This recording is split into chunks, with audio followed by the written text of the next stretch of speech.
Do we have any public comments? All right. Next agenda item is the approval of the minutes. So moved. Second. All in favor? Aye. Any opposed? Minutes are approved. The annual election of the Metropolitan Audit Committee Chairman and Vice Chairman.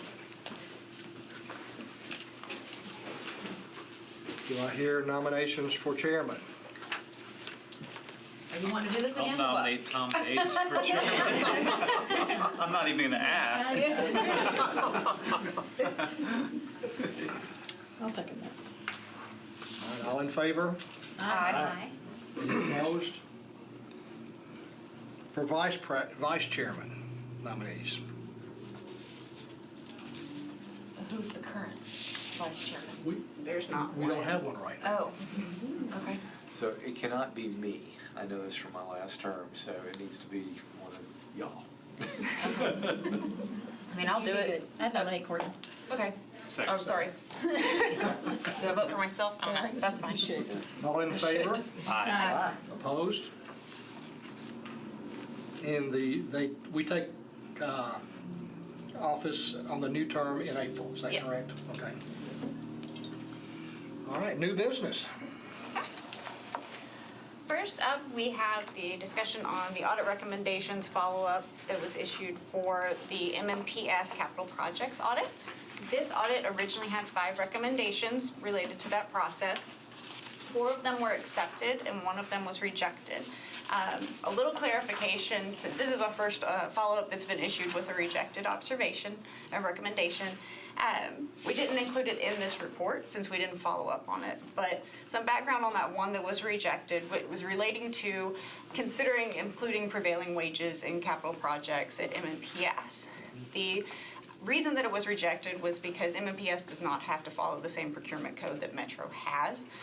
However, they actually did consider it during that audit committee meeting that we presented the original report at. They did discuss it actually with the school board. So in essence, it was implemented even though it was rejected, but it wasn't followed up with this report.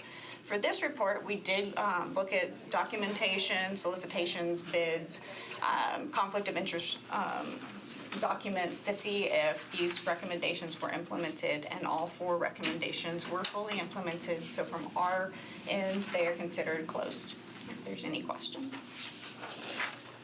So could you just clarify what happened with the school board? I think I was about to say, we don't have the person here who actually spoke to it, the last one. My understanding is it was discussed as far as whether or not they would like to have prevailing wages documented as being necessary for construction projects.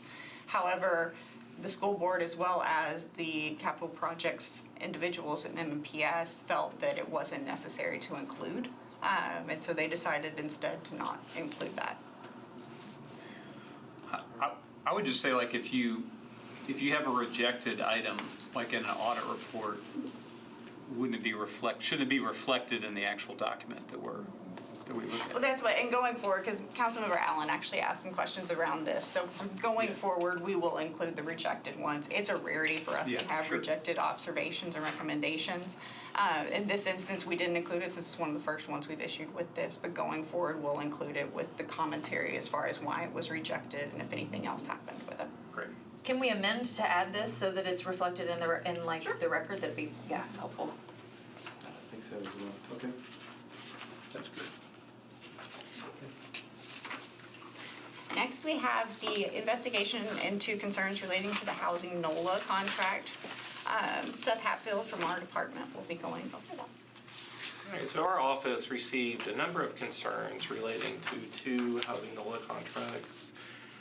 One was a grant contract that was overseen by the mayor's office to do kind of a metro-wide affordable housing and homelessness kind of performance review.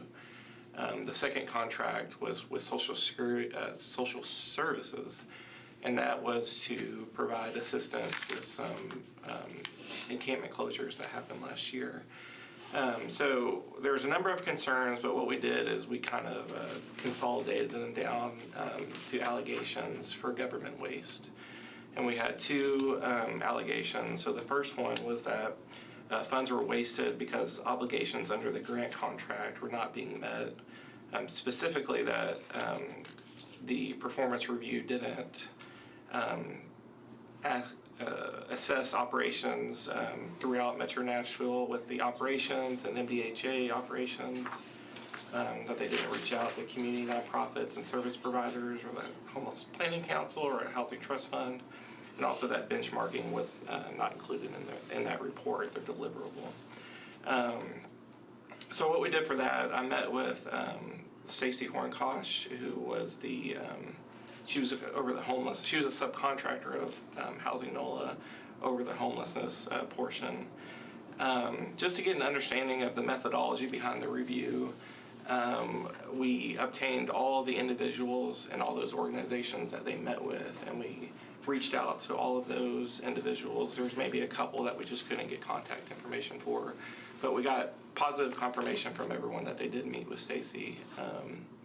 So everything was good with that. And then for the second part, we cross-referenced all the deliverables kind of in the grant contract and made sure those were reflected in the presentation to council and in the report. And we didn't see any issue with that too. And we were provided, the person that did the review in the mayor's office wasn't there anymore, but we did receive some evidence that the mayor's office also did a cross-reference and gave it all clear for it as well. So that allegation was unsubstantiated. The second allegation was for the encampment closures, services assistance with those. And that was that the allegation was that funds were wasted because they did a sole source contract. And basically they were saying instead of doing that sole source contract with an out-of-town vendor, out-of-state vendor, that we could have obtained those services locally. We looked in the procurement code, and there are a number of services that are automatically approved through sole source. One of those categories is substance and care of a person. We thought that might fall under that category, the sole source contract. We reached out to the procurement agent, they agreed. Also said that one of the factors they looked into is Housing NOLA was already on the ground in Nashville, understood homelessness, and might be in the benefit of Metro Nashville just to use them for this as well. Reached out to April Calvin, who is the director of homeless services, was the director of the homeless impact division when this contract took place. And she said the two main reasons they went with the sole source was, one, winter weather was approaching very quickly. You might remember before Christmas in 2022, we had a really big cold snap, so that was approaching. And also, they were just getting a lot of feedback from organizations that they were short-staffed, so they just thought that going with the sole source, getting it done quickly was the right way to go. So based on that, we did unsubstantiate the second allegation. This is unrelated to the kind of the allegations, but whenever we look at contracts, we just do an invoice review, make sure there's no crazy hours being applied to one person, just do some analytics. When we did that, we did find, one, they paid a double charge on one of the invoices, and two, they had about $1,100 in expenses that were paid that shouldn't have because they had already reached the maximum of expenses to be paid. And so we did throw in, to make sure that a recommendation to make sure that they are going through their invoices, have a review process, and they're looking at what's allowable under the contract when they review those invoices moving forward. And that's really all I have. If there's any questions. Yeah, appreciate that. Can you clarify on the permission for sole source, and you said substance and care of a person? Substance and care of a person. So yes. Subsistence Yeah, and sorry, care I of a might have said person. that. Yeah, sorry. Okay, got it. So we thought that getting people in that temporary housing, that might fall under that category. Understood. Now subsistence. Yeah, Got it. sorry. Yep. I appreciate that y'all did this work. I know that these allegations were, and I'm not gonna get into it, but there was a lot of political undertones and undercurrents that used this office, in my opinion, your department, as a weapon, and shouldn't have. Everything came back unsubstantiated, and I appreciate that there were some some minor mishaps in some billing that happens probably very frequently, and is not nefarious in nature, but just typically an oversight. But I just did want to be on record as saying that I'm disappointed that this went this far, but I do appreciate the good work that went into it and want to reiterate that every one of these allegations came back unsubstantiated.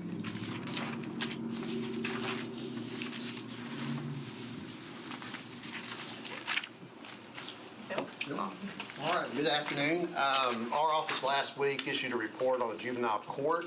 I'd like to introduce real quick a couple of people. We got Jennifer Wade. She's the court administrator for the juvenile court. We really appreciate the help that we got. We talked to a lot of their people. They were very responsive, very helpful throughout the audit. We also have Hank Clay. He is the chief of staff with schools. We appreciate Hank. We dealt primarily with the process owner, kind of mid-level within the schools, but at the end of it, Hank was very helpful trying to vet through some of the things we had in the reports. We appreciate Hank's help on that. We initially put this on the audit plan for a couple of reasons. One, we hadn't been out there in a while. Two, the nature of the citizens that we're serving. And then we also, and two people I did not introduce, Jeremy Waldorf and Justine Cunningham. They are two new staff members that we brought on board back in June. And one of the things we always try to do, whether it's recruiting or onboarding, we try to stress the public service aspect of the job. That's one of the primary perks of the job. And so when you look at the juvenile court, they're very visible. They underscore that public service. We thought that would be a great place to start to kind of get your feel into the Metro universe. So we went out there, and we always kind of do a lay of the land. The juvenile court does a lot of different stuff. We couldn't look at everything. So we wanted to do something where it's conducive to training, but it's also something that would be impactful. So we ended up looking at 4 distinct areas within the juvenile court ecosphere. The first would be we took a subset of their cases, not all their cases, but a subset, and we traced them through. We want to make sure they were being properly tracked, monitored, being worked the way the juvenile court intends. One of the interesting things about the juvenile court is they try to take their cases, they do risk assessments on them, basically trying to tailor an action plan that best meets the needs of that specific juvenile, that specific case. We want to take a look at those. Then we also looked at the Juvenile Detention Center. Now, it's important to note that the juvenile court has outsourced the operations of that to an outside vendor. They had one group that was doing it for several years, and then in the summer of 2022, that relationship abruptly ended. So they got a new group on back in June of 22. And so we wanted to look at some of the key operations within the detention center. We didn't look at everything, but we did look at 3 areas. We looked at staffing ratios because that ties into safety not only for the juveniles but also for your staff members. We looked at there's certain contractual reporting requirements which are important. The most important would be your incident reports. So what that is, if you have a predefined event, let's say it's a use of force, you put a kid in solitary confinement, those things have to be reported back up to the juvenile court so that they know, they can have an idea of what's going, those significant events that go on within the juvenile court. The third area we looked at was educational services provided at the detention center. And there what you're trying to do is you're trying to identify those. That also, let me step back for a second. Schools, just like the juvenile court, they have outsourced that service to an outside vendor. And so the questions we were trying to answer were, okay, does this outside vendor, are they identifying all the kids within the detention center who require educational services? And when I say eligible, what we're meaning is it's not summertime. You know, they weren't there for just 24 or 48 hours, but they required educational services. Are they picking those kids up? How are they coming up with a curriculum to make sure that it matches what the school system has? How are you monitoring progress? And then when the kids are released from the juvenile court detention center, what's the offboarding process look? How's that transition going back into the school system look like? And then the fourth area we looked at was general and application controls. So we'll just do this a bucket at a time, if you would allow me. So we'll start with case management. The numbers on case management can get a little bit hairy, so bear with me on this. But the ones we looked at, it all starts with a police report. It's going to be one of 2 types. It's either going to be a complaint or it's going to be an arrest. If it's an arrest, you're going to the detention center. If it is a complaint, it's going to their intake unit. And what the intake unit's going to do, they're going to take those cases, and there's a test. I never get it right, but it's a static risk pre-screener test. And what that is, you're putting objective data into this spreadsheet. It spits out a score.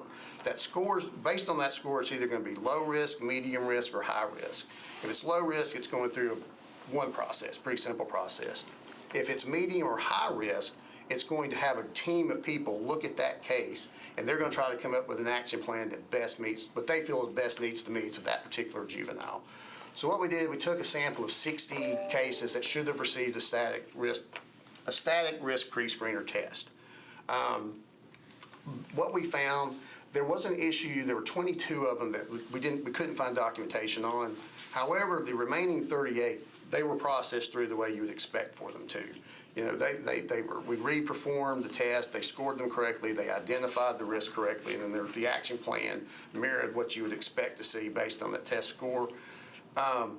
There were 2 that were medium and high level that we couldn't find documentation on regarding what the action plan was, but you could go follow the case through. There was action taken, you just couldn't tie it back to what was you couldn't find documentation on what that action plan was for 2 of them. And then on the detention center side, what we did, there's one, they do something similar, it's called a JDRA assessment, and again, it basically assigns a risk level to the juvenile, and they're either going to stay in the detention center or they're going to go basically be released and referred to the intake unit. And then there's also like a 72-hour detention center hearing. So you got those 2 things to see if the child still needs to stay in the prison. We looked at 108 JDR tests. Those worked through properly, with the only exceptions that 4 we couldn't find paperwork on 4 of them, and then 7 weren't completed correctly when we tried to recalculate them out of 108. Now, keep in mind too, all of the 72-hour detention center hearings were like clockwork. So basically your impact of that's going to be, it was never that, you release somebody that committed murder or anything like that, or serious crime. It was just more the juvenile would be in the detention center maybe a little bit longer than they would have normally. But the general tenor of the case management piece was that they are in good faith, trying to follow their procedures, and that other than document retention, the cases in general are flowing through the way you'd expect for them to. So the observations there, the recommendations are all medium risk. So one would be retaining your documentation more consistently. One thing with the JDRAs, they're supposed to go back to the intake unit to be reviewed. We didn't see that was going on. And then segregation of duties at the intake unit regarding those tests that they're doing. One person has a lot of hats, so spread the hats out, give more hats out for more people to do different things. And then leveraging technology. The system they have works. If you're a probation officer or you're working cases, it works in terms of looking at the individual cases.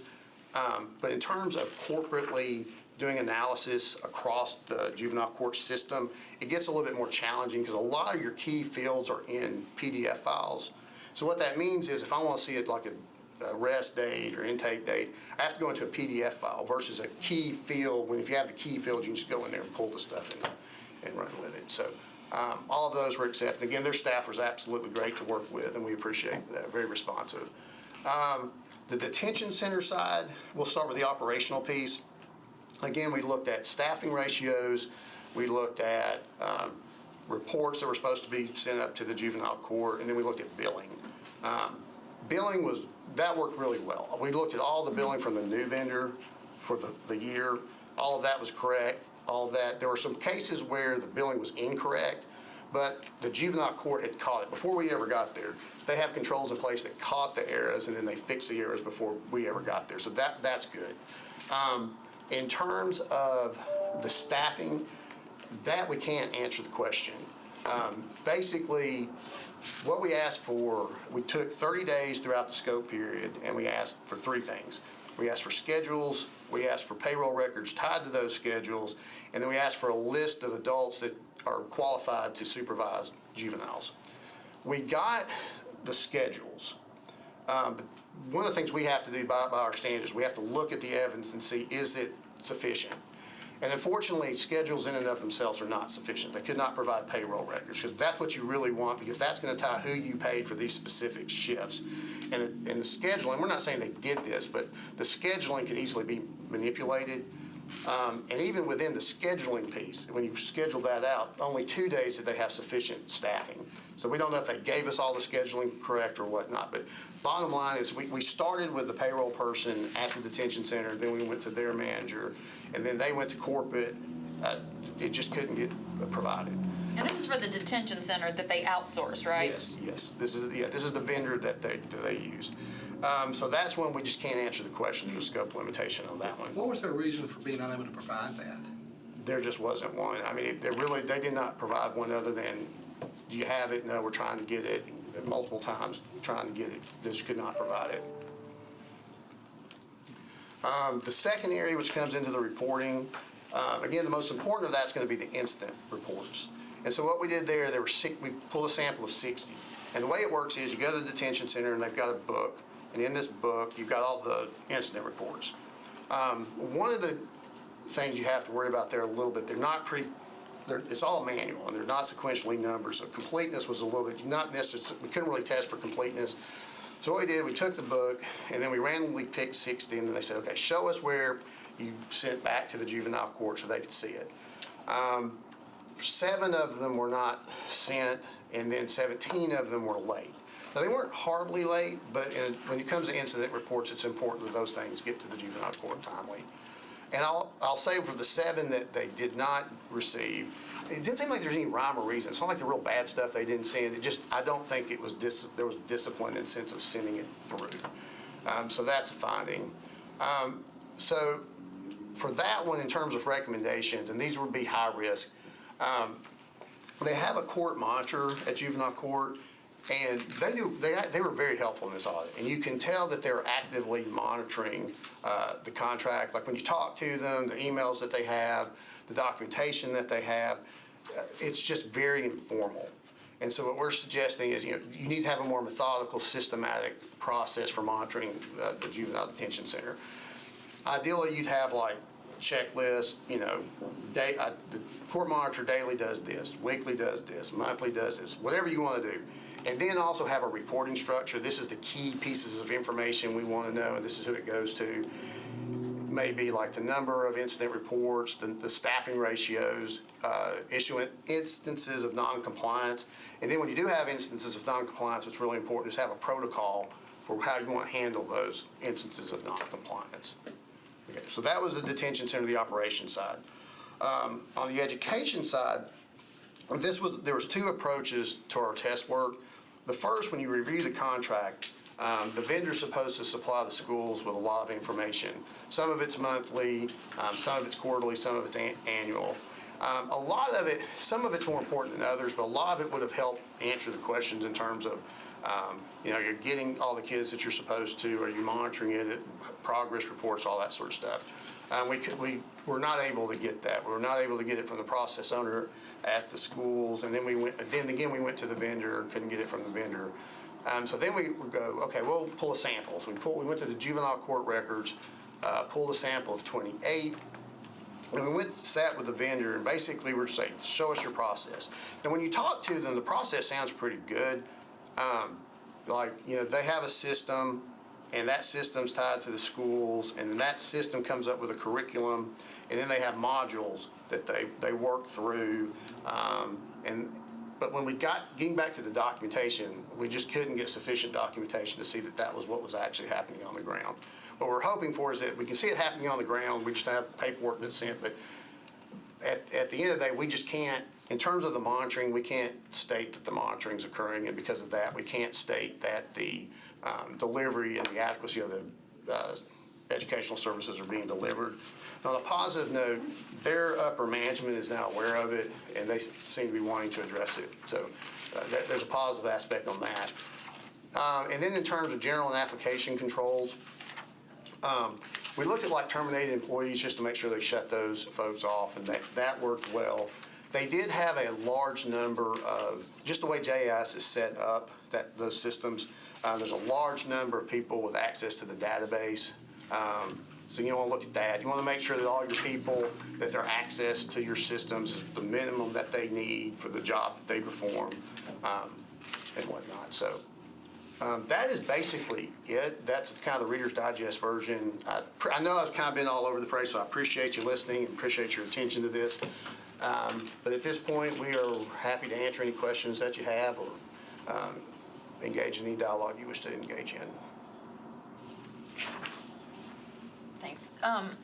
So I see at the end of this, I mean, I sort of went through this, and if this was me, this to me is not a good outcome. I mean, this is not a good report. This, in a lot of ways, causes a little bit of alarm because of the population that we're serving, and because they are obviously experiencing some sort of trauma that we hopefully are intervening to change that path. And if we're failing them, we're failing across the board, in my opinion.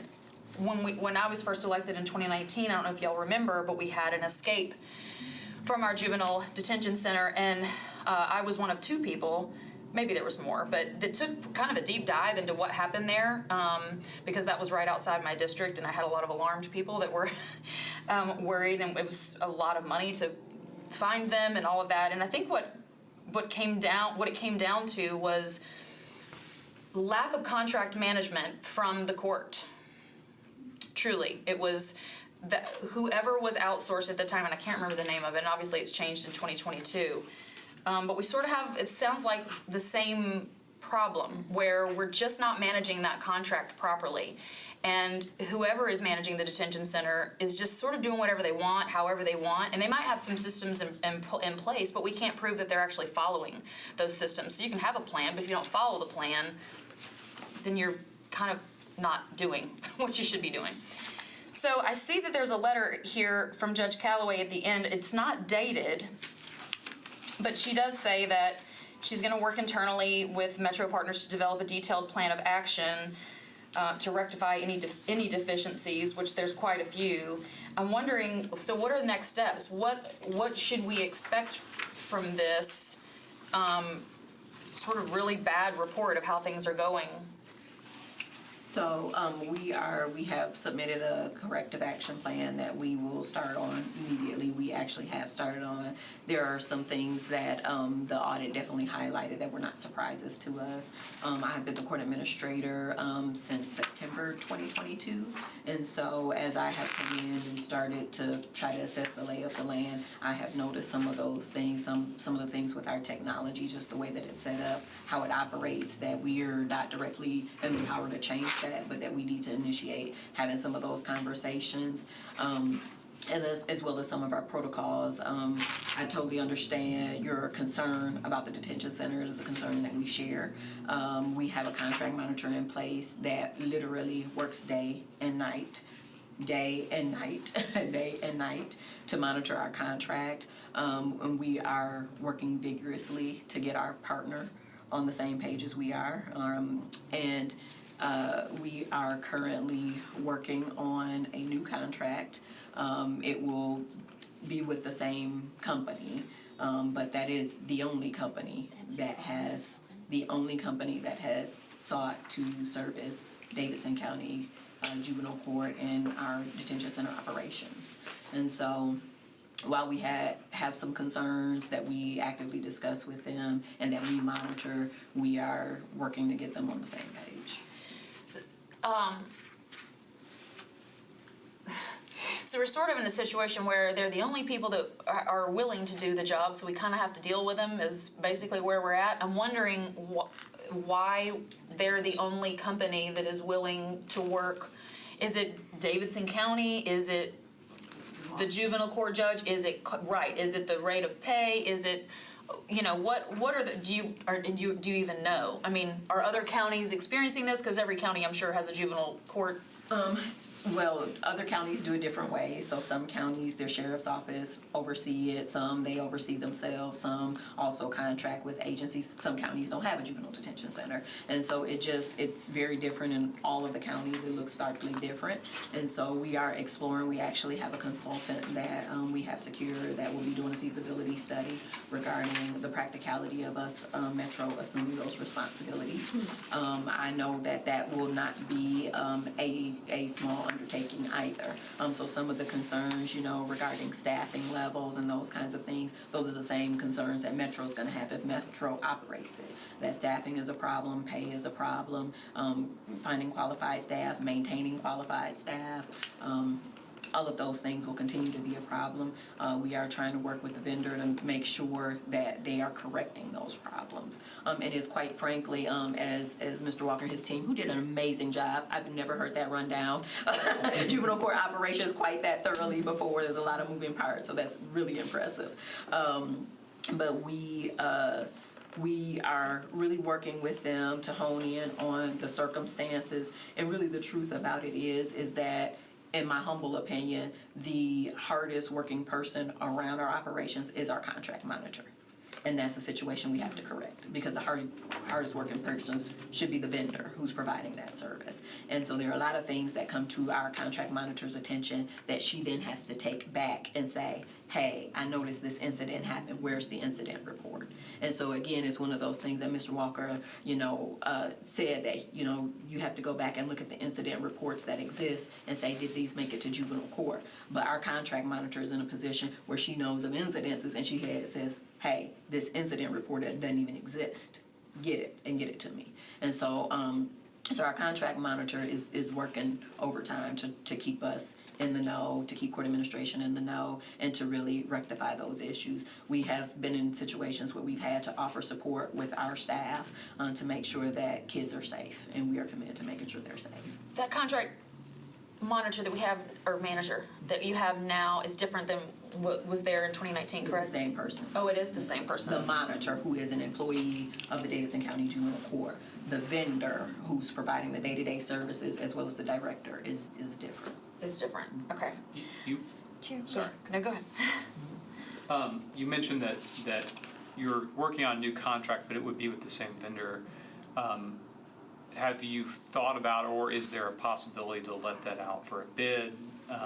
Or are you just saying you might bid it out, but there's only going to be one bidder, and how do you know that? We did, in fact, bid it out. You did, and there was only one bidder. I got you. Okay. Thank you. Does that mean there was just one respondent to the Correct. piece?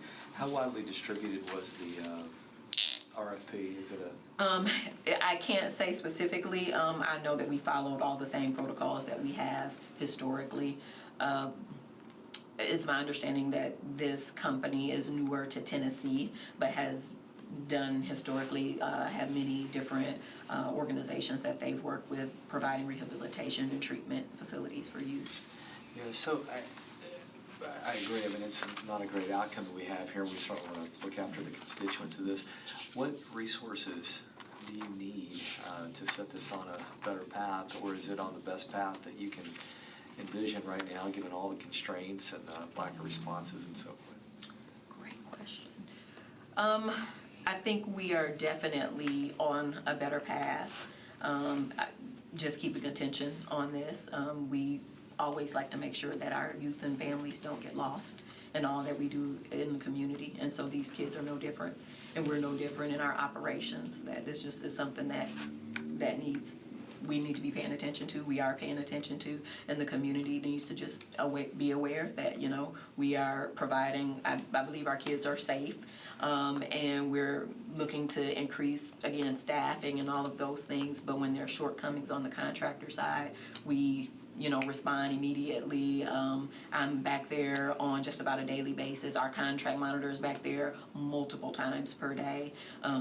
We're expediting protocols, making sure that youth that are not detained are picked up, expediting. Our contract monitor most frequently is the one calling parents, even, making sure, calling the Department of Children's Services. We've had a kid here for several hours. It's time to come and get them. And so really making sure that leg work is being done. And so for me, I think we're heading in the right direction. But it's something that I don't want to get lost, particularly with all that's going on in our transition to a new building, as well as our Titans transition. These kids are very, very, very in very unique circumstances, and I just don't want them to get lost in all the moving parts. My question is about the contract monitor. You keep speaking of this as a singular individual who seems very beleaguered in his or her role. Have you all considered at this juncture, or did this process look at whether a singular individual that has 2 support staff or 2 individuals, or that if that is just organizationally optimized, because if everything relies on one person who is always underwater, that just presents a whole lot of challenges. And so is there any conversation or recommendation around that, just organizationally, that there should not just be one contract monitor, or that person needs support staff? Yeah, I definitely, so we do have another position, it actually falls under our probation officer classification. That person, we do have funding for that. Position is vacant right now. We'll be interviewing for that in the first week in March. But it is definitely a position that adds to, so that particular position had a person that would also be in the facility on a day-to-day basis, was working directly with you, worked really specifically around the education piece that we just couldn't really reach an impasse, and so that position again is vacant right now, but that person really did serve as a support, eyes on in the facility, helping to provide feedback to the contract monitor as well. And so I think the monitoring part is sufficient, and it quite frankly is the operations part that we have to shore up. Okay, and so you mentioned that there's presently a consultant assessing the cost of, rather than working with the only vendor that would even bid on this contract or is available at all. When is the kind of the deliverable on that assessment? So we are currently in the onboarding process, had an initial meeting with them over the last week or two, and hopefully we'll be having that process wrapped up within the next 6 months or so. Okay. So you're just basically sort of reading the consultant in on the whole, kind of, as you kind of, the lay of the land. And Yes. so the goal then of that would be to say, if we were not to be contracting with this entity, how would we operationalize this, with how many staff, and just the cost of that, right, or the feasibility of it? Yes, and it is to assess, is there a better way for us to do it? Is this the best way? Our upcoming budget is around $7 million for this contract. And so we are just wanting to explore, is there another option that's more appropriate for Metro at this time? If it is, then we would have some insight into what that would mean for Metro and us building that workforce and training that workforce. And if it's not, then it also gives us additional feedback for the things we need to improve upon in the current structure.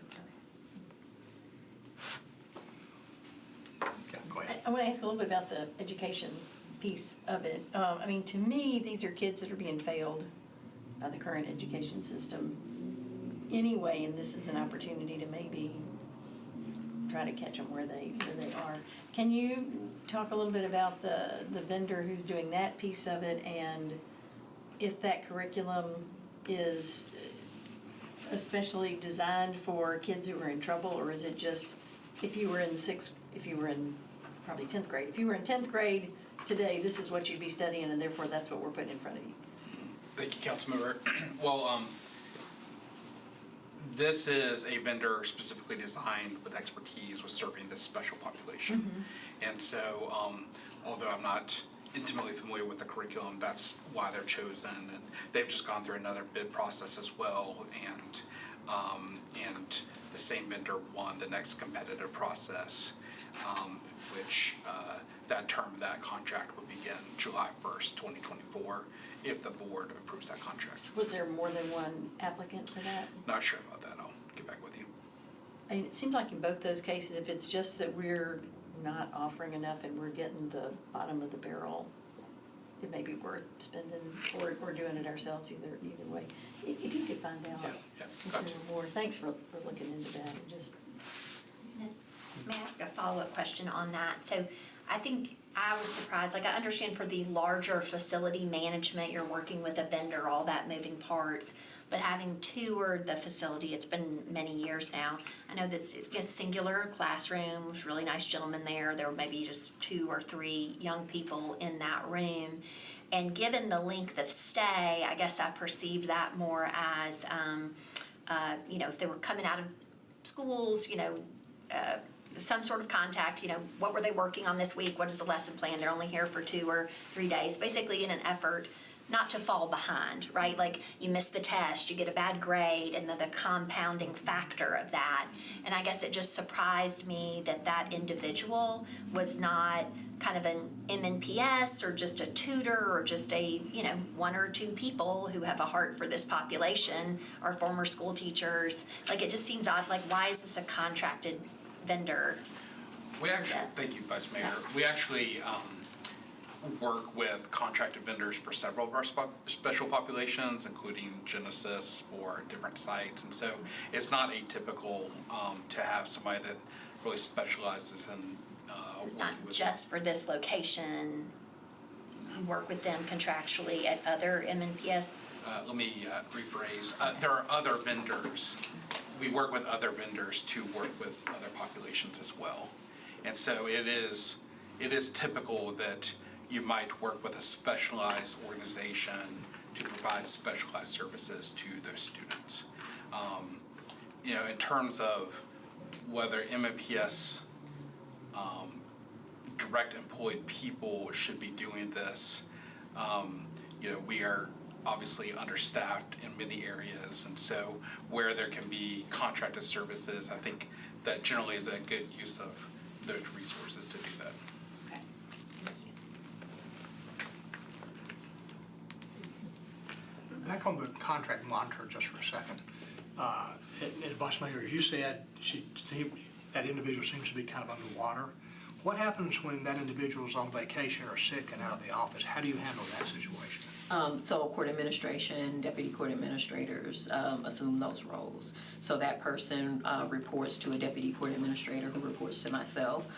All of us are in the know, understand the day-to-day operations, have pretty much daily briefings about what's going on in detention. It's not infrequent for us all or some of us to be on the call after hours, early morning. She typically gets in around 6 o'clock in the morning.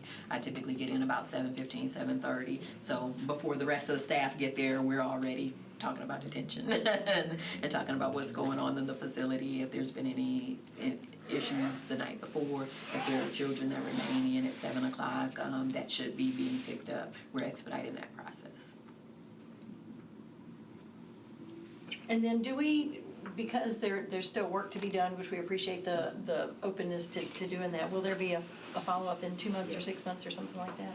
Yeah, We absolutely. usually follow up as recommendations are reported as implemented. On typical audits, we wait until all of them are implemented, all the medium and high-risk ones. We've had one recently that had a lot of high-risk ones, so as those high-risk ones were reported as implemented, we did more of a follow-up on an ongoing basis. It just based on the audit. And so for this one, this would be one that we would kind of do on an ongoing basis as they're reported as implemented. So we'll be updated Yes. somewhat regularly. Great. Appreciate the work y'all do. Thank you. If I can make 2 points, I should have made earlier. When we first went out there, the very first meeting, and we're talking to them, I think it's important to note that they brought up the fact that there were concerns with the operations of the detention center, and that those concerns were sincere. And I also want to give a shout out. I mentioned that we had 2 new people on this, as we had them a part of our team, that we had to pivot a lot. We're trying to make something that was conducive to training. We had to do a lot of pivoting in a lot of different areas, and we're very thankful to have them on the team. They did a really good job, this being their first audit and whatnot. So. Thank you for the good work on that. Thank you for being here today. Thank you. Thanks, y'all have a good evening. Audit work plan. Okay, so annually, you all approve our audit work plan. Y'all have to approve every audit that we do, so this plan sets out the work that we can pull from throughout the year. So to start this, we start figuring out how many hours of resources that we have. So that's what you see on the first page of this, in the letter, and that is how we took into consideration how many FTEs we have, the consulting contracts we have, and kind of how we think that these hours will be spread across the different pieces that our office may work on throughout the year. So we take this number, and then we start thinking through what will we audit. And so our process is pretty much on pages 3 through 10, and that is where we go through a metro-wide risk assessment first, where we take into consideration first financial metrics. So how much money does a department spend? How many revenues does a department have? How many FTEs, the turnover in those FTEs or the changes in those FTEs, grants that they get. We assign those risk scores. Then we take into consideration things like, do they match up with the mayor's initiatives? Because the mayor's initiatives are typically more central, citizen-centric type services. And so those get a higher risk score. And then lastly, when was the last time we audited? With 10 people, we can't audit everything, so time ticks by on some of these departments, and that makes them riskier. So we take all that into consideration, and that we get a risk prioritization score, which is what is on page 6 and 7. This nice little red, yellow, and green chart showing how everything falls out. As you can imagine, these departments kind of fall in the same order every year, because the big departments are always going to be big and they're always going to have more risk because more money and people. So that's why we take into consideration other things. We send out a email to council members as well as department heads and other management asking for input. Council members and department heads are who are on a daily basis seeing concerns in areas, whether it's brought to their attention by a citizen or whether it's just something that keeps them up at night because they're a huge department and they don't know where things are, or they're worried about smaller processes. So we get good feedback from that. The last thing that we do is we do our homework and we do our research. And so we start looking through, we watch committee meetings, we watch council meetings, we're looking at news articles, and we're also looking at local government audits across the U.S. and peer cities, and also cities that Nashville may eventually be similar to. What's going on there? Could we possibly do an audit now that prevents something that happened in a larger city? And so we take those things into consideration. And all of that filters into ideas, and a very long list of ideas. But with 10 people, we can't do them all. And so we kind of pick and choose based on our opinions, what we think should be on the audit plan. Now, this is our proposed plan. You all can make changes to it. You can changes today. You can make changes in the middle of the year. It just all has to be approved by you all. So I'm going to take you through our proposed plan and the reasons we have these audits on this plan, as well as the reason we didn't put some of our other list on this plan. The first section that we have is the ones that are our audits that are currently going on, that are carrying over from last year. The sidewalks audit is not on here because it is so close to being done that we thought actually it may not be even part of this. But it is one of those, so a total of about 6 audits that we're kind of wrapping up. Next, we get into our new audits. The first one on there is the Metro Action Commission Emergency Rental Assistance. This was requested by multiple individuals last year, so it was on our last audit plan. So we're carrying it forward, not only because it was requested last year, it's a large program that affects a lot of people, as well as there was just recently an audit on similar program in Oregon that had a lot of risks and observations and recommendations related to it. So we still feel like this is relevant and impactful, so we moved it forward. The next one is MMPS's payroll. This was also requested by multiple people last year and was on the audit plan last year. It's being carried forward because MMPS has thousands of employees that it's imperative that they pay them correctly. There have been management comments on the management letter, or there have been management letter comments in the external auditors' reports about individuals being paid when they no longer work at MMPS. Which was one of the reasons this was requested, so it was moved forward as well. The last one that was moved forward was the Metro Council legislation implementation and oversight. This was requested last year by the Vice Mayor at the time, and this was because Metro Council makes so many decisions that once approved, it kind of goes into this black hole of was it actually implemented, what is the monitoring of it once it happens, how is it reported back to council. It's a lot of different things. We were going to scope it down more towards the more impactful, kind of put it into buckets and look at the different pieces of it. Can I just can you give me an example of how you might think about going about that? That just seems like such a colossal audit task. It was a similar question last year, actually, when he requested it, and we actually talked about putting this on here. And it is, but there's a lot of legislation. There's certain things like manhole covers that we can kind of throw out. There's pieces that are going to be, we're kind of seeing who they go to. kind of like scoping out, once it's approved, who is it going to? So one of the things that we found with the soccer stadium audit was that there was amendment to the agreement that was approved by Metro Council, never made it to the agreement.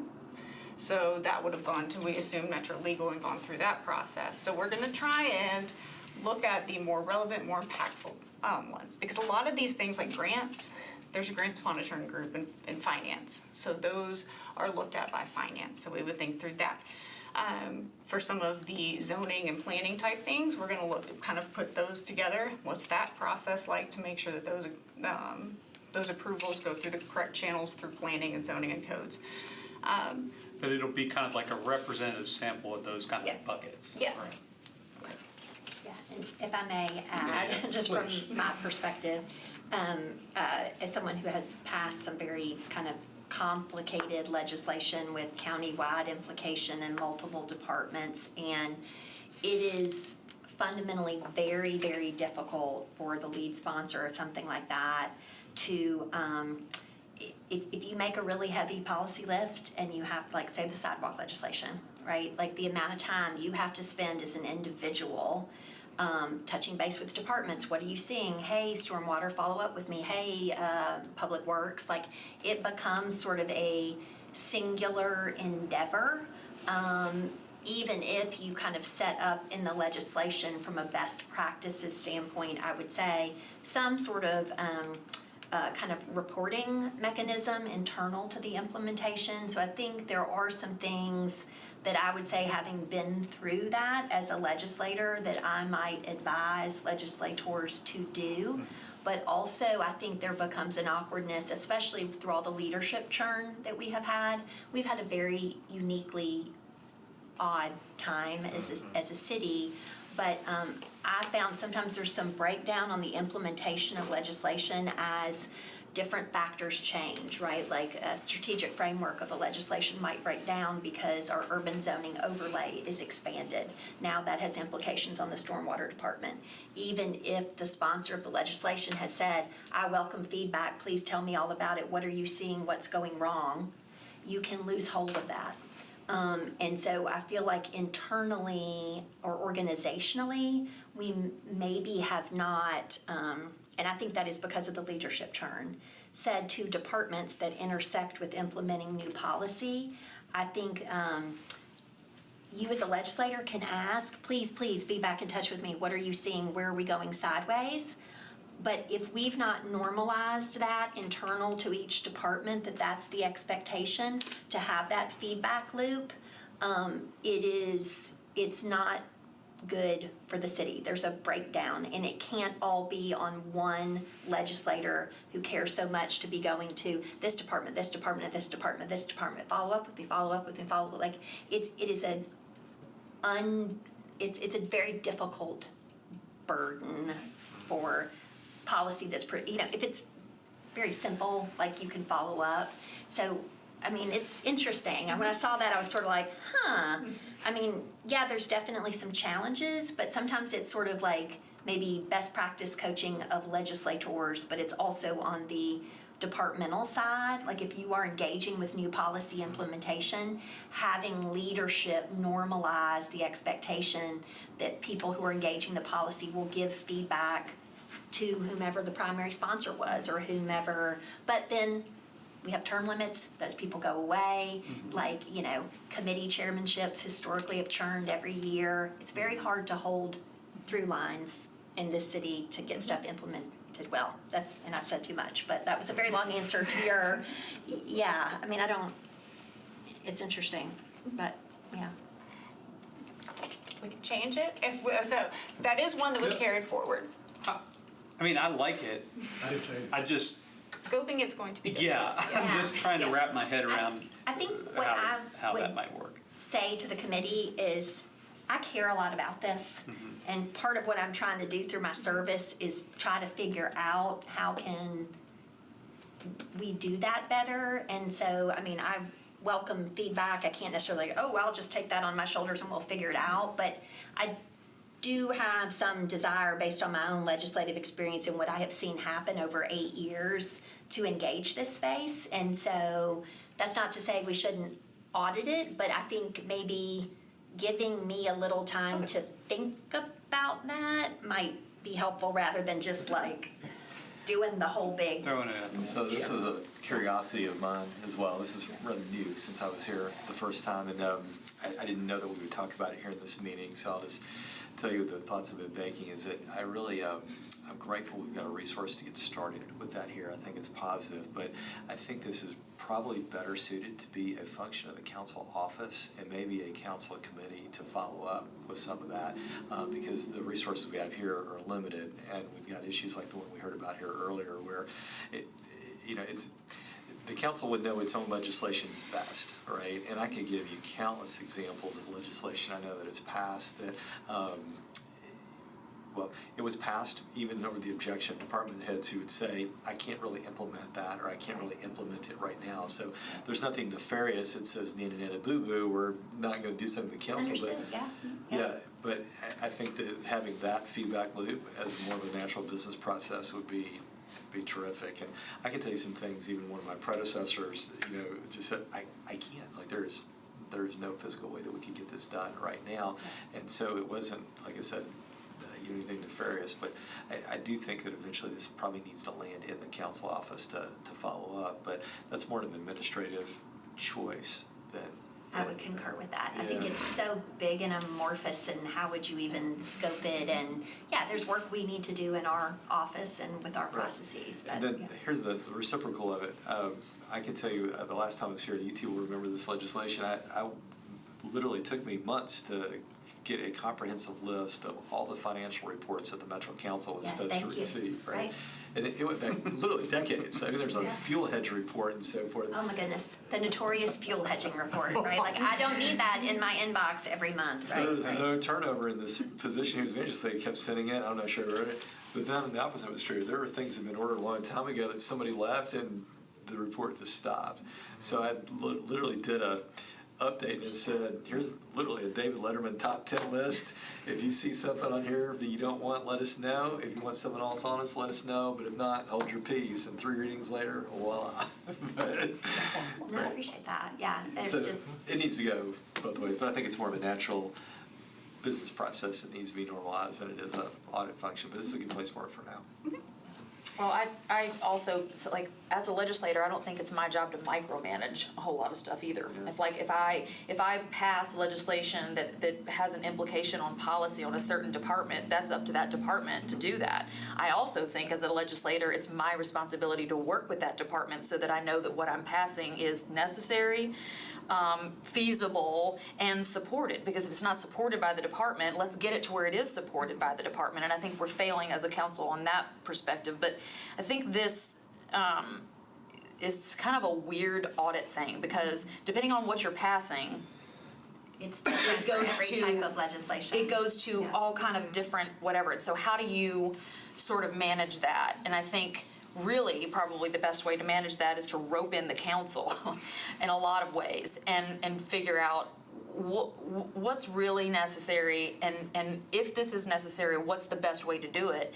And working with the people that are supposed to be implementing it is really the best way. So I think there's going to be actually a little bit of boomerang on the office, and I don't know that we're not really auditing the council office. We're auditing what happens after it leaves the council or it leaves the council, right? I mean, It touches multiple and it goes all offices, over the and it's place. just So, I just I don't know. I think this is an important thing to look at, but to your point, is it what our auditors should be? I mean, I think that's massive and could take however many people you've got on your staff a really long time to do that. So, I mean, I'm wondering if should we,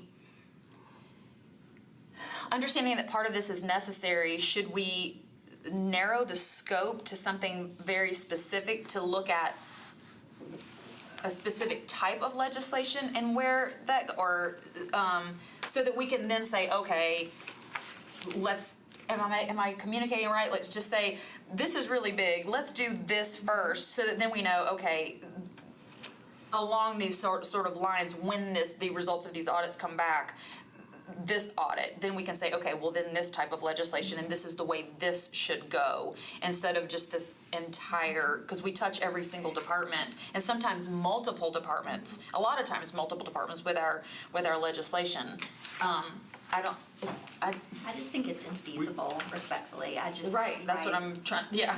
You know, I think there are some just sort of, you know, cultural norms, right? Like that we're just saying, as myself as vice mayor or the council body, like we want to hear the feedback. What I sense sometimes when I get down a rabbit hole, like, yeah, I saw that was a problem, but I didn't really know, and you know, like they just think like we don't want to hear it, right? Like, and so that's not right. So I think it's just sometimes it's a little bit of a cultural thing. Like, you know, if something's going, you know, everybody was appropriately stakeholded, department was at the table, gave the feedback, and then when you actually get it on the ground, because some things change, then it's not working well, and then, you know, leadership has changed, or staff has changed, or somebody else has moved on, so it's tricky. Why don't I suggest this, since it could be large, it could be narrow, what if we took it off the work plan for now? Agree. Give you some time to think about resources you need in the council office, and let's see if isn't there, and then you can prioritize what legislation you want to go after, and if there's a home that needs to come back here, then we'll do it that way. Yeah, I would concur with that. If I could just suggest one thing that you mentioned, like when I asked that initial question, I mean, I think your example of contract provisions that are passed by the Metro Council that don't make it into contracts that are eventually signed, that to me, I mean, you all have made a public policy decision about a contract provision, and to then not have it be implemented in an ongoing contract, I think is actually a big problem. So if that, just a suggestion for, Right. you know, one thing that seems like a scope that I would really think would be important, that would be it. Right, and that's a very kind of Top of the finite, list, remind me from the stadium audit that was identified, and what was the recommendation? The recommendation was for Metro Legal to make sure that they had a process in place to ensure that those council recommendations actually made it to the contract. My understanding is that contract changes and amendments like that are, no, I was told it's not common necessarily. Yes, this one was Yeah. included, Yeah, that's what I, it was that was an anomaly that came out. It's not like this is a pervasive issue and that things are just not getting handled. So I don't want people, the 3 people that are watching on the camera right now, to be alarmed that like we're passing things that we think are important and then it just goes into this black hole of Right. nothing. That's not the case. But I do think that anyway, I would move to remove this. Second. We will go, we'll we not approve, vote then? when we approve the plan, we'll approve it with amendments based on that. The next one is the Office of Emergency Management, Assets and Fiscal Management. We looked at the IT pieces of OEM and the disaster recovery audit. This kind of closes the hole. We got a couple of requests for this there's other pieces of OEM. They have a lot of assets that they have acquired due to the emergencies that they have to respond to, as well as they get grant funding and other funding, and how are they managing those fiscal responsibilities. So that one was included on there because of a couple of different requests for that one. The 5th one is invoice monitoring on multi-department contracts. This popped on our radar as we just signed 4 consulting contracts, and we already have 3 departments that are planning to piggyback off of those contracts. So what mechanisms are supposed to be in place for these multi-department contracts to ensure that somebody working on our project is not charging the exact same time to a different department? On a bigger scale, this came up during the architectural engineering investigation and Collier Engineering, as well as the vendor audits, and concerns about those larger vendors charging hours. So we have a blood pressure monitor on the vice mayor. Move through this quickly so we don't have a There was cardiac event. supposed to be there were recommendations based on those that were implemented. We are 5-6 years out from that, so making sure that that is actually still the case, because as Metro grows, we're entering into larger contracts for construction and architectural engineering type pieces like that. So that should still be in place. The next one is government-owned vehicle crashes. This is one that we saw in a few other local government audits and investigations, actually, across the U.S. And also it popped up recently in media attention around the amount of payouts that are related to government-owned vehicles. This is a safety issue for citizens as well as a safety issue for Metro. And just looking at the processes around that to help prevent those types of crashes, if it's separated by department or is it one overarching process, since all of this comes out of Metro, in order to maintain those vehicles and make sure that they're, that the people that are driving those vehicles are properly trained. So that one was included on there. Number 7, the Parks Department cash collections was actually added very recently. We actually moved another audit because of this one. We received an allegation a few weeks ago about potential theft of funds at a Parks Department location, collection location. We do our due diligence before we enter into any type of investigation to make sure that there's sufficiency of evidence or anything like that for even predication to do an investigation. We did not find it in this instance. It was a calculation error. However, while doing that background, there were a lot of concerns that popped up around cash controls. And Metro Parks, and this was at one location, Metro Parks collects cash across multiple locations. So we thought that it was imperative to put it on the audit plan so that we can go out there and make sure that there are controls. It's actually Parks Police that does that. In They fact, that's collect the at the end of vast the majority day. of their job, which is unfortunate. But there's also the collections within the actual visitor Like center and staff. stuff like that, yes. Yeah. To get it to the Parks Police, so yes. So how are you going to approach that? Location by location? It will be, selected but at the same location? time, my understanding from what the work that they've done is that a lot of the controls are the same, especially like turning it over to Parks Police at the end of the day. The system that they're using is the same across all locations. And the policies and procedures, I think, are very similar across locations. So it would be looking at the underlying policies and procedures, but then actually looking at taking a sample selection, especially probably going on who collects more money during the day or during the week, and tracing it all the way to the bank. You would, go ahead, Angie. Well, I guess I was recalling an audit in recent years at a parks facility like the wave pool, Yes. right, Wave Country.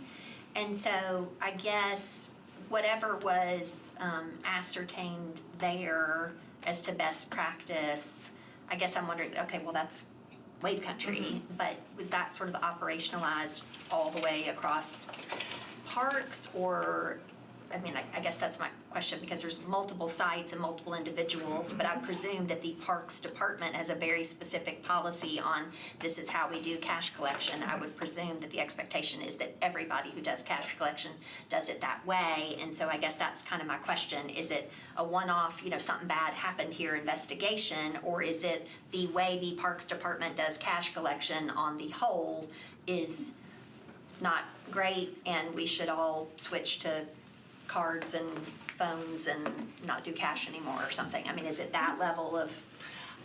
Wave Country, actually, Seth did that audit, so he may actually be able to tell us. I actually, the cash controls at Wave Country were pretty good. And I think that was coming off of an audit that we did probably 3 years before that at the Centennial Sportsplex, where there was a fraud, where someone stole money. And so they really tightened up their controls. I don't know if that was 4 or 5 years ago. I don't know if things have loosened. Which we would think that they have loosened, because we did do an investigation a year or two ago where money went missing in the safe. That is true. And many of the cash controls that we would recommend two-person sign-off were not operating. Individuals admitted to just signing off without counting the money.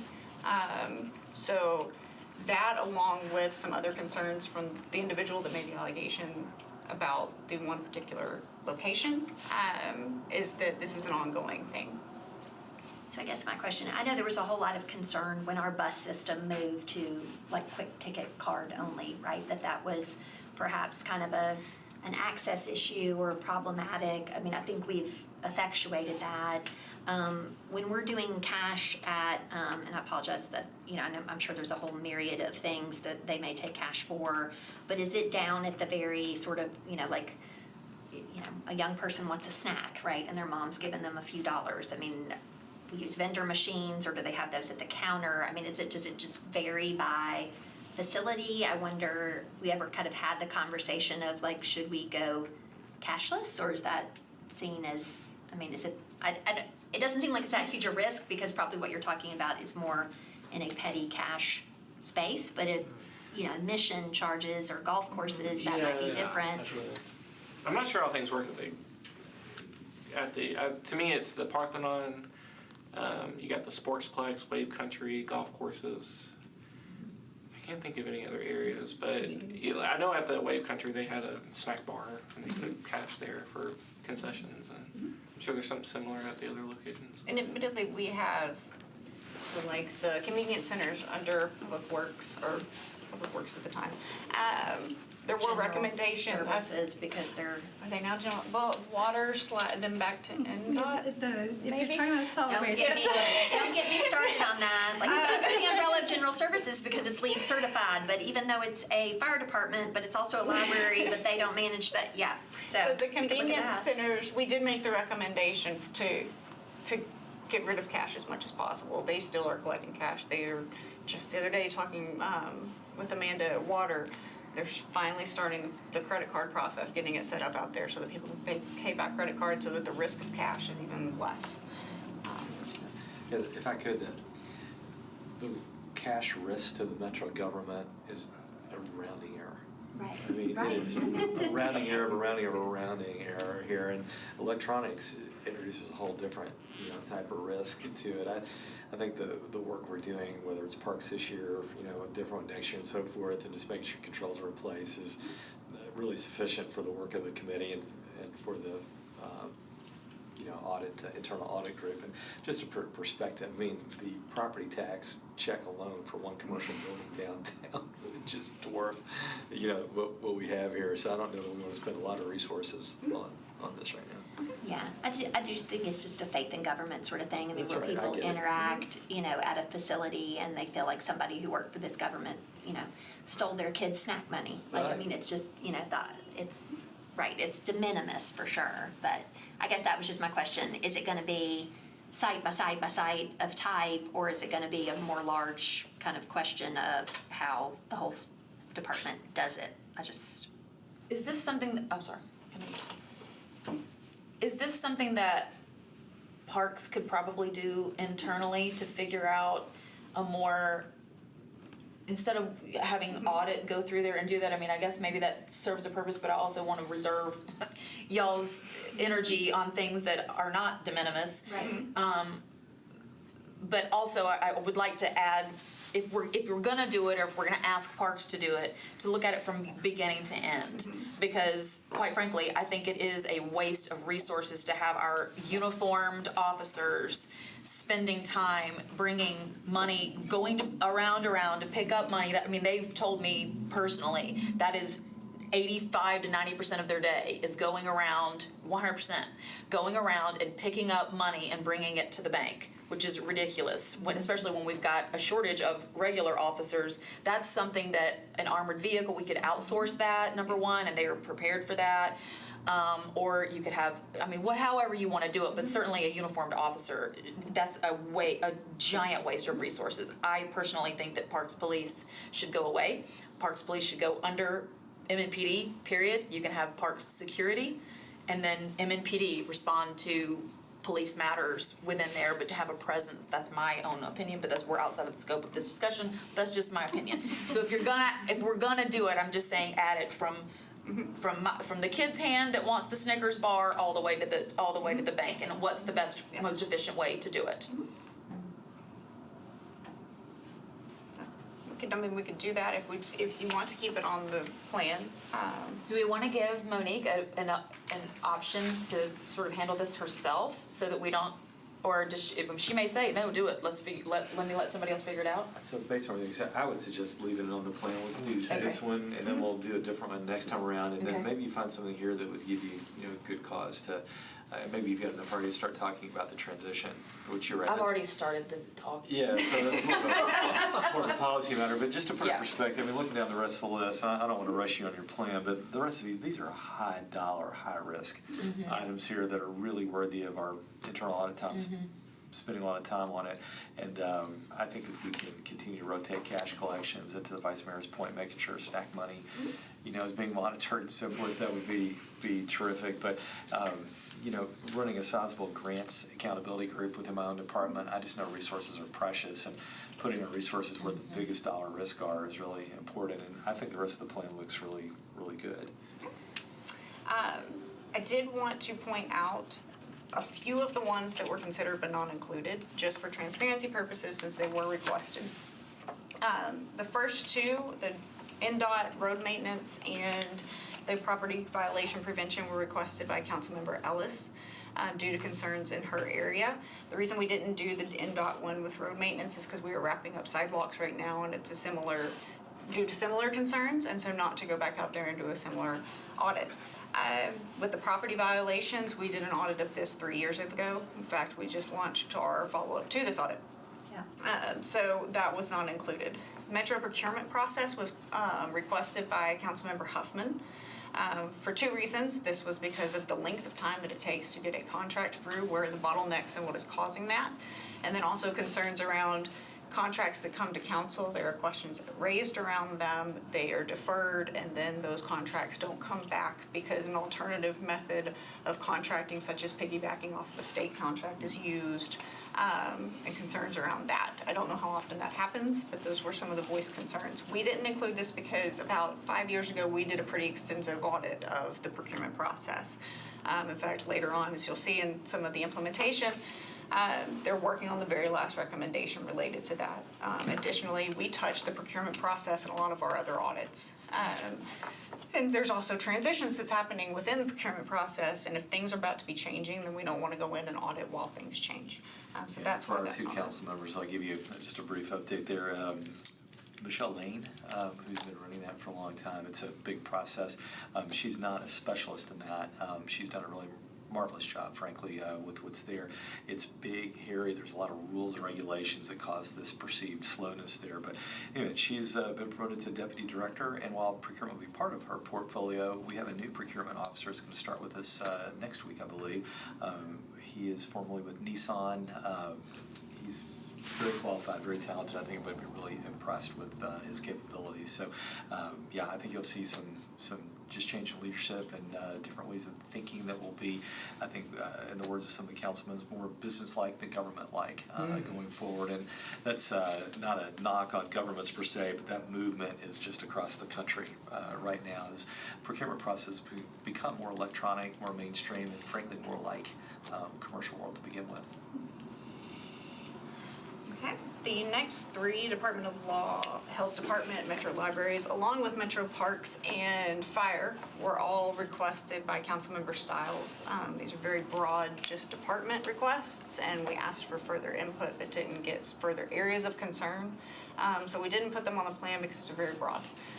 We looked at issues with our potential audit topics within each of these. We just didn't put them on the plan.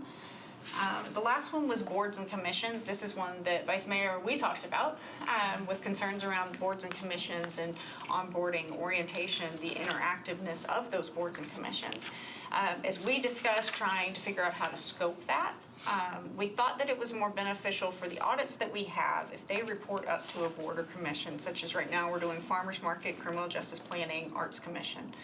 Looking at the governance on a basis of we're doing an audit of that department, what is the governance of it, and is that board or commission that's overseeing it actively engaged, actively prepared? And so that's the way that we went about that and didn't include that specific one on the audit plan. The rest of these were just areas where we have seen things across the country in other audits, or just areas of concern that have popped up over the years, and just the audit topics that we could use. So that's the reason the rest of those are on there. The Sheriff's Office and County Clerk haven't been audited in a while, and so that's why those two are on there. May I ask Councilwoman Ellis as to NDOT and road maintenance? Was there a particular programmatic request, like the paving program, or road maintenance is kind of a big catch-all to your point, but was a particular, I'm just thinking about inquiries that I've gotten that are more about, who does what with what contractors and subcontractors, and how does that get done, like in any particular programmatic bucket? But was it just generally road It maintenance? was how it is allocated across districts. Her concern was around the fact that, from her understanding, NDOT was not tracking where the road maintenance was happening by district, and she was concerned that it wasn't equitably being done across districts. Okay, thank you for sharing that. So are there any other questions? Y'all did remove one audit, so if there's another audit that you would like to put in its place, or if we continue with this and approve it without it, and then going forward, if we need to pull another one, we can do that. I'd like to put the fire department fleet maintenance on there.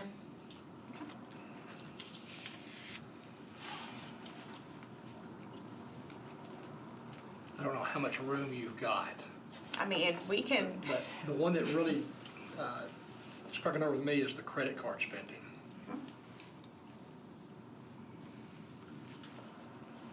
That tends to be a place where fraud can occur pretty easily.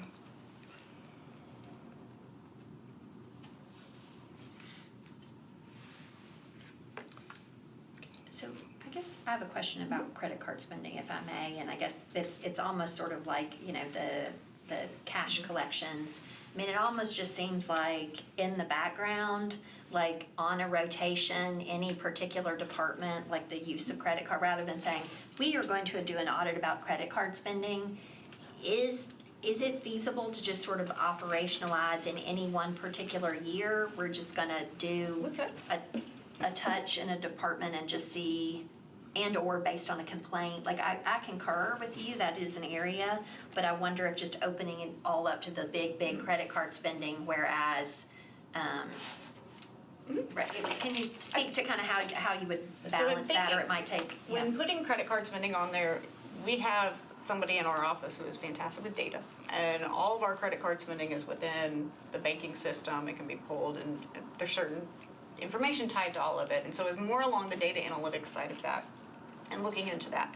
For departmentally, we do audits of departments all the time. We can wrap that into, if we are going to do an audit of the criminal court clerk, look at their credit card spending and look at it on that type of basis. Or as you said, even just annually, we're going to pick a department that spends a lot and go into there. But this one specifically was on here more to look at it from the Metro-wide perspective of data. And what is it telling us? Does it look like there are certain areas where Metro is spending money not within a contract that Metro may have? If we have one supplier and then everybody's using Amazon or something like that.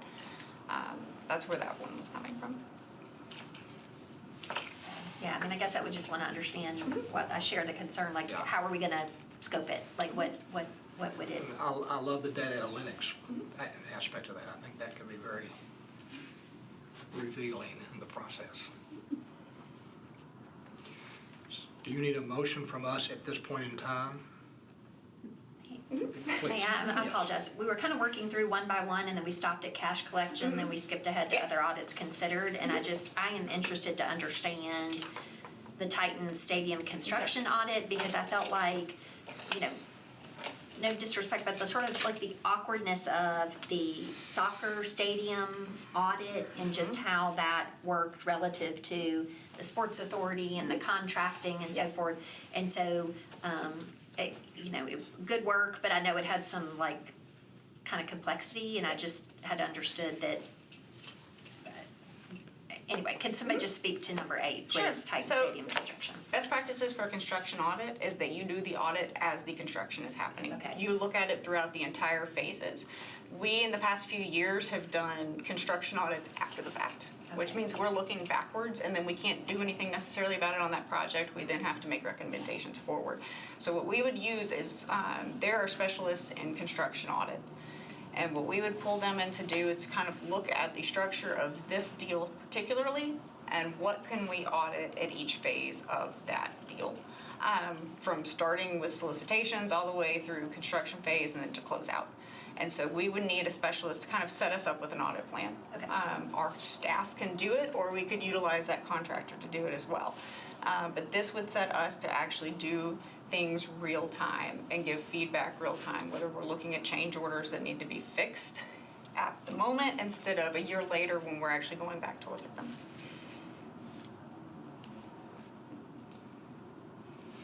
Can you speak to co-sourced audits?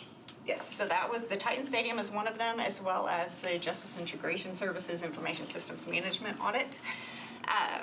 These are just using our consultants to do them. We do not have an expertise in construction audit, neither do we have an expertise in IT audit. So we would utilize the consultants for at least that. Those are the two audits on here that we for sure would utilize them. Not to say that there's not other aspects of the other audits that we may pull them in on if there is an expertise in those as well. I mean, you can look at OEM and the utilization of some of that assets. If you put fire on there, fleet management, or their specialists in fleet management and the maintenance of those vehicles. So we might pull them in on that. And the personnel attached to those Yes. fleet as Yes. well, because Yes. what's the purpose of a truck if you don't have people to operate them? Well, that too, yes.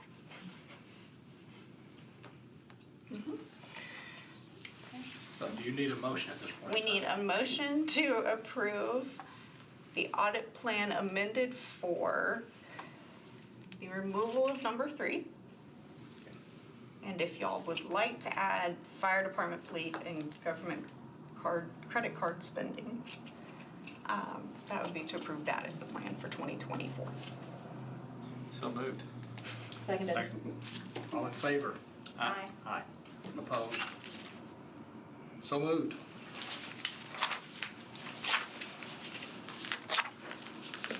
Lisa, you're up. Ethics training. Yeah, so if you flip a few pages ahead in your book, the slides that look like this are the ethics training slides. And I will say that probably a good majority of you have probably already had this presented to you. But since we were just talking about orientation and training of boards and commissions, I guess it's good for this one to be kind of on the cutting edge of compliance and being really vigilant about that. So much so, we can do a speed round. Yeah. I'll try to go fast. I'll try to go fast. Or this could be an email, and we could have a recording, and before you come and participate in your board, you have to say that you've done it, and all that kind of, just a thought. I mean, I respect and that's a good appreciate your idea. presentation, but I have, because people enter boards at all different times, and then you try to get people lined up, and then people serve on a board for a whole year, like Traffic and Parking Commission, and don't have the training, so. We actually do that for the employee base. Everything's online and. I mean, we are you have to log supposed in to and do it like, I think every other year for our boards and commissions. By code? No, I don't think that's by code. I think that's by recommendation of a study. I would say we need to get this kind of online, watch the video. You can't come to your first meeting and participate until you affirm that you have done the training. That's just my suggestion. I will take that back. Let's do it. Okay, in light of that, I will try to go really fast. Teasing with you. The goals of this training, so that to understand that you cannot accept benefits relating to your role on the board, like, appearances of impropriety, conflicts of interest, appearances of accepting bribery or anything like that. Remember to disclose knowledge you received about an agenda item from outside the meeting. You often see that like at traffic and parking. One of the members will say like, oh, I received a letter from this person about X issue, so I just wanted to let y'all know that I got that and blah, blah, blah. And from an audit perspective, that's because we don't have unified emails for our boards and commissions. And so we put everybody's individual emails online, and those emails go to those people, and then they have ex parte communication. So again, that's a board and commission space where I just think like we could do some things. So, yeah, the ex parte communication thing I'll get to a little bit, but that is an interesting point. Understanding the Open Meetings Act application, everybody can always stand to have a refresher on that, and, kind of how that works together with the Public Records Act. And of course, both of those issues are sort of unique with regard to this particular committee, because you all have a little bit extra confidentiality that's you're allowed to exercise per state law as compared to a lot of other boards and commissions. Okay, so moving on to slide 3. The General Ethics Ordinance is Chapter 2, 222, 020, lots of twos.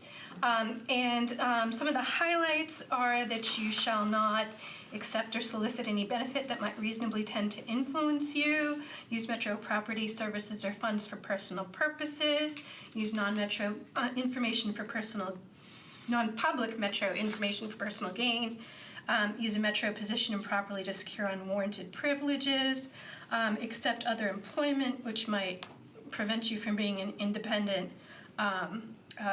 in your performance of your duties to Metro. I will say, for the two kind of like non-inside Metro members of the commission, that although this all refers to employees and you are not paid, you are still considered employees for this purpose. That wants benefits now. Parking tax. Yeah, right. It says you also can't accept any benefit which the employee should reasonably believe was intended to influence any action taken in the employee's professional capacity. However, there are some exceptions that you can do. You can accept awards of trifling value in recognition of public service. I think you can accept gifts unrelated to a person's position as a Metro employee, of course. You can accept meal, food service up to $25 worth, and you can accept for your discounted admissions or tickets to a nonprofit fundraiser, but only like up to $100 worth in 1 year. A Metro Code 2222-040 creates the Board of Ethical Conduct, which is actually the board that, follows up to make sure that everyone is following this ethical code. And any elected official or member of a board or commission can request an advisory opinion from the board relating to compliance. And probably our very talented attorney, Nikki Ecke, would write that opinion for the approval of the board. So that's a great option.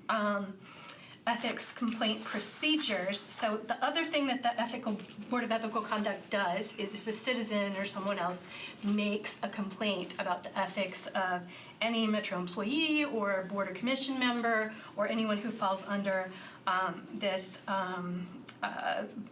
the scope of their jurisdiction, they will investigate it and decide whether to hold a hearing. Like if there's kind of like, if it states a case that a violation was in fact made, then they can proceed to hold a hearing. And the penalties, if they do conclude that there was a violation, they can recommend to council that the person be censured. They can recommend that the person resign his or her position. They can refer the matter to the District Attorney General for prosecution if it's up to the level of being a criminal law violation, and they can refer the matter to the Director of Law, requesting that civil action be initiated for the restitution or other relief. And I always say about that, I've been at Metro like 16 and a half years and I've never seen that done. But that doesn't say that there can't be a first time. Okay, so goal number 2 on slide number 9.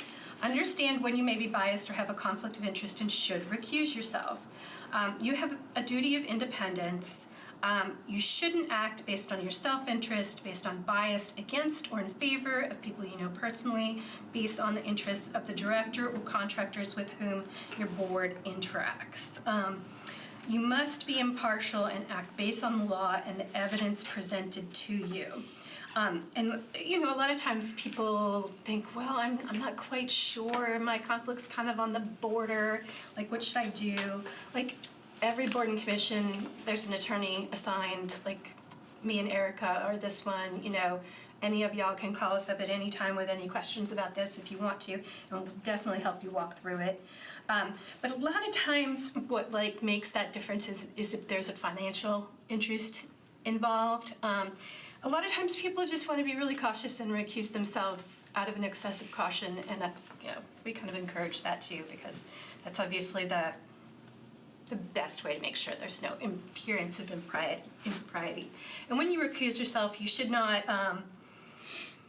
you shouldn't just not vote on the matter. You should not participate in the discussion of the matter as well.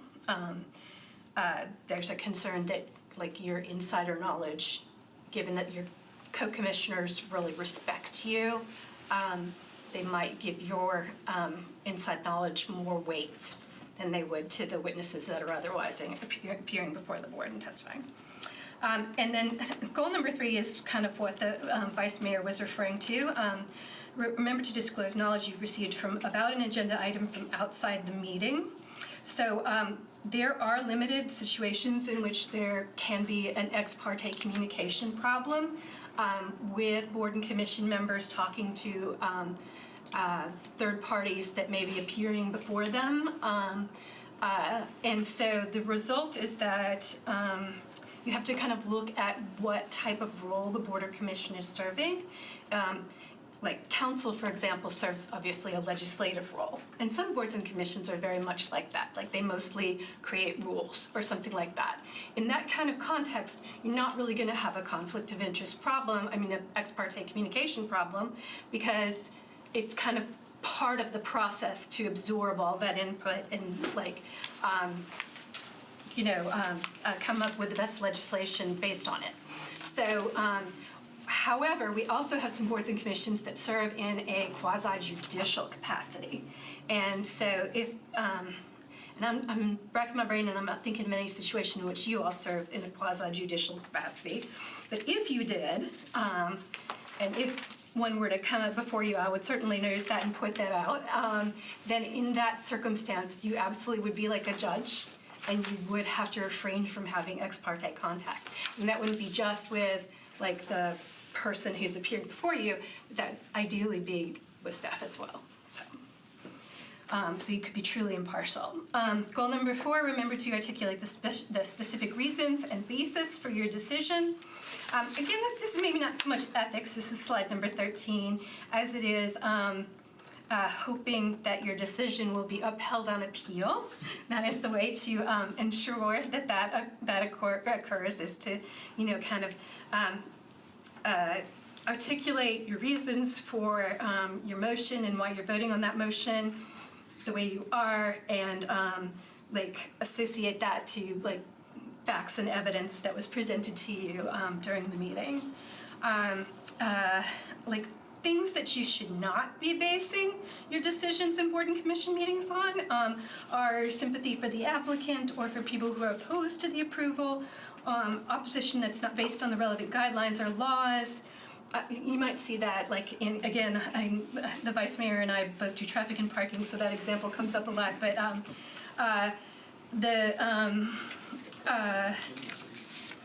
the concept that their role is limited to only public safety and the flow of traffic upon the roads, and that somebody may come in, as this example says, and say, oh, but that project's going to be really noisy, and the residents nearby are just going to hate it. That doesn't belong before the Traffic and Parking Commission, because that's not part of their jurisdiction. So that's not something that they should base an opinion on. So just to try to keep it relevant to your board's mission. The Open Meetings Act starts on slide 15. So I don't know if this is ever going to change. It seems a little out of date to me, but it is pretty clear in the TCA in the cases that cited that conversation about any matter that might substantively come before the board should not be discussed separately via email, because that can be that is considered to be electronic deliberation, which isn't the worst thing in the world, but it can lead to bad consequences. We've had boards and commissions where individual members had to be deposed, for example, in order to explain what they were doing, and nobody wants to go through that. And the consequence is really that you just have to do it over again and do it better in public this time, but still, it's not something that, it's not a good appearance of propriety. Yes, so if you violate the Open Meetings Act, the decision you made that involved the violation would be void. And, like this one suggests, a judge may also order court supervision of a board to ensure that they don't continue to have those types of violations. And that did occur in one case some years ago and could again.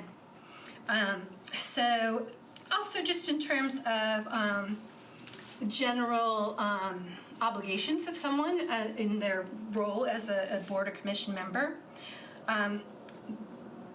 Tennessee law disfavors abstentions. Again, like if you're recusing for like a good conflict of interest reason, absolutely, that's fine.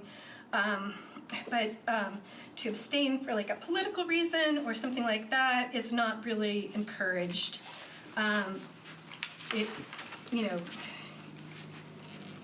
You have to make some tough decisions. That's why you get the big bucks, right?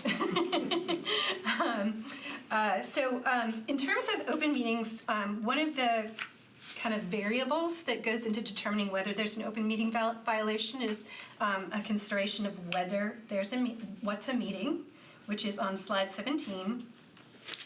And it's very important, and I'm sure y'all are familiar with this in various contexts also, that adequate notice be given in advance of that meeting. Things that are not meetings could be an on-site inspection, a chance meeting, or informal assemblage. I don't know if that's how you pronounce that word, but that's how I like to pronounce it. Attorney-client executive sessions, and again, like you all are a little bit unique in that you have some state statutory rights to go to executive session, really a lot more than most boards and commissions can. Goal number 6 on slide 19, understanding the best practices for making informed decisions. I think your staff does an excellent job of staying on top of this, so I don't think you have too much of a problem with any of the items on slide 19. But, 20 really talks about kind of like your own obligations to kind of like be prepared, understand what your commission does, and this last one, consider adopting metrics for your board to measure whether you are acting timely or in accordance with your board's duties. The only thing that I see in relation to that is really sometimes there are board members who don't show up regularly for whatever reason, scheduling conflicts or just lack of interest. And there is a process for suggesting that they be replaced. And that's, so there might be a metric of like tracking how often you attend, although I don't think Lauren will do that. That was it. Thank you. Thank you. Project status? Okay, kind of quickly go through the rest of this. For recommendation implementation, there were 12 recommendations that were due by January 31st. Of those, 7 were reported as implemented, 5 of them requested new dates for implementation. 3 of them were the public records report that we did. This was due to the fact that the Public Records Commission does not meet very often, and in order for them to be able to implement those recommendations, they need the input of that commission, and so it's taking longer because of the lack of meetings that they're having. One of them is emergency communications. It's an implementation of software. It just is taking longer. Their December 31st date was an optimistic date, and they didn't meet it, but they're working with ITS to get Tableau implemented. And the last one is related to the procurement division, the procurement audit. They're going for a national certification. In doing that, they need to get some of their staff certified before they want to submit that paperwork for that application. They have the paperwork together. It's just getting those staff certified so that it's documented when they submit that application. So they have asked for a later date in order to get those staff certified. There's no questions on that. Our project status, we have 8 projects that we're currently working on. One project that has been issued, the juvenile court, 1 investigation report that has been issued, and then we've had 2 Hub Nashville notifications, 1 that is still pending, and then 1 that has been closed, and on track in different stages of each of those projects that we have. Any other questions on the project status? Okay. Next is our annual report, and that is what is inserted into the back of your books. So annually, we send a report to council kind of as our highlights of the work that we've done throughout the year. It's the work that's been presented to this audit committee throughout the year. You all get a hard copy of it. We will email a PDF to the council tomorrow, along with the transmittal letter that's on the front. It covers the structure of this committee, the setup, who's in the roles of the committee, talks about our office, talks about the audits that we have issued throughout the year, talks about the recommendations that we have had implemented and what the new ones that we have recommended. There's performance measures on the third page of it. These were set up by the Office of Performance Management. As you can see, we exceeded all of them with the exception of the number of projects completed, which we fell short of with turnover in staff, as well as not being able to use consulting contracts. We unfortunately were not able to reach the goal that we had last year by one report. But all of this will be emailed out to council tomorrow with the transmittal letter for them to see the accomplishments of our office that we're very proud of and the people that have put in the hard work to get them done. So that is what that is. And the last piece of it, which is the budget. We are still under budget. We still have 2 open positions. We did post the lead investigator position that we have talked about. It was closed. We got some applicants. Admittedly, our applicant pool is not as broad as we had hoped, or as deep as we had hoped. We're still going through those resumes to determine if we're going to do interviews. If we decide not to, then we're going to evaluate kind of the language of the and how it was advertised to see if maybe we can get a broader pool with more experience with investigations specifically. But that, along with not using our consulting budget yet, is why we're significantly under budget so far. That's it. Thank you. Yeah, so if I could just say, having been a partner in an accounting firm for a long time, you run one, right? And it's fantastic. And thank you for everything you do. I mean, this is an enormous amount of work. You should be very proud of that plan. It's unfortunate you're not getting the pool of applicants that you want, but I can't tell you that I'm surprised because we suffer some of the same looking for financial positions in my department. And I think it's just very much a reflection of the incredible demand for financial professionals right now, particularly credentialed ones that you're looking for. And so I'm not surprised, and I won't be surprised either if you come back and say, we're either going to have to pay more or find some other way to go about it. And I know that's tough in a flat budget year that we're expecting right here, but I hope you're successful in getting it done. But in the meantime, thank you for everything you're doing because it's really, really great work. Which, to your point about the budget year, one of the updates is also that we have completed our budget submission for requests. Knowing that it's a flat revenue year, or flat budget year, only request that we have made is to increase our software costs because we have an escalation each year. We have looked at the allocated funding we currently have and hope to have next year and kind of seeing how we can reallocate it if there's certain things like traveling to trainings or something like that, where we can move some money around internally with what we have to still get those needs met without having to request more funds.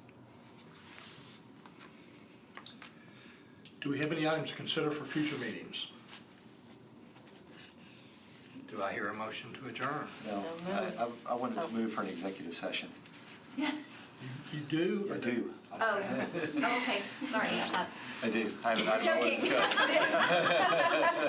Is this audit committee humor, Mr. Copa? I'm very serious. I'm still new here, so. Okay. So then do we have a motion to close the public? He moved. We just need a second. Second. Second. All in favor? Aye. Aye. Any opposed? We are done with the public meeting.